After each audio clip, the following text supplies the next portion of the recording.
Some people miss details. You miss nothing.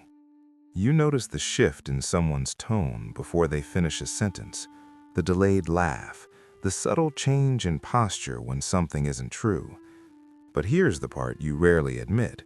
You don't just experience moments, you evaluate them.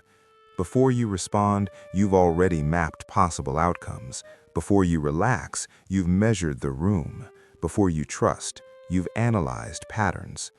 People call you perceptive, emotionally intelligent, composed, and they're not wrong. But perceptive people don't usually feel slightly separate from everything. Somewhere along the way, observation became your default position. You sit just slightly behind your own eyes, not withdrawn, not anxious, just strategically positioned. You process before you feel, interpret before you react, understand before you engage. It gives you advantages. You're rarely blindsided, rarely naive, rarely confused by social dynamics. Yet that same precision quietly edits you. You soften opinions before they cause friction. You adjust tone before it disrupts balance. You withhold raw reactions because you've already calculated their impact. You want depth, but depth requires unpredictability. You want authenticity, but authenticity is inefficient. It risks altering the careful equilibrium you've already mapped. So you remain impressive, insightful, measured, and just slightly unreachable. You understand people deeply, but they rarely experience you without layers. Connection feels close, yet never fully immersive. If you see everything, why does it feel like you're watching your own life from a slight distance? The shift is this.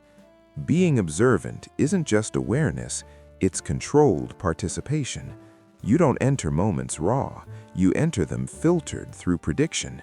Your mind runs simulations constantly, not from fear, but from preference. Unfiltered reality is messy. Interpretation feels cleaner. So you live one layer above experience, close enough to understand it, far enough to regulate it. But intensity requires immersion. Joy requires unedited presence. Love requires exposure without rehearsal.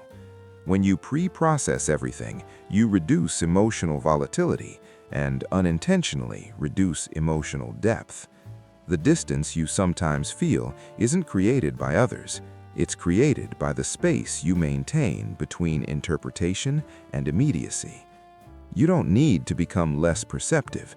You need to occasionally enter moments without pre-approval. Speak once without rehearsing. React once without adjusting. Let silence exist without translating it. You can still observe, just not at the cost of inhabiting, because understanding life is not the same as living it.